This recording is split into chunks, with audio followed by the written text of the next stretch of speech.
братството. Му благодарам на Бога за сите оние што на каков било начин ни помогнале, не утешиле, не поддржале, но и за тие што не навредиле и натажиле.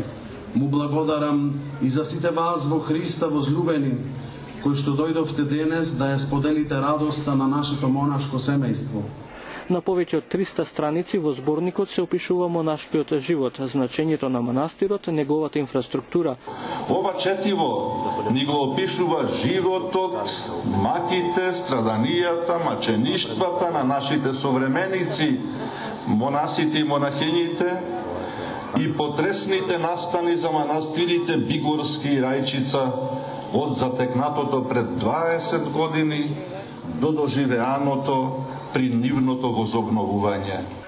На вечерната богослужба, двајцата членови од свештеното братство Анатолий и Юнифон добија монашки чин. Во манастирот сега има 21 монах, а периодов во него има и 7 искушеници.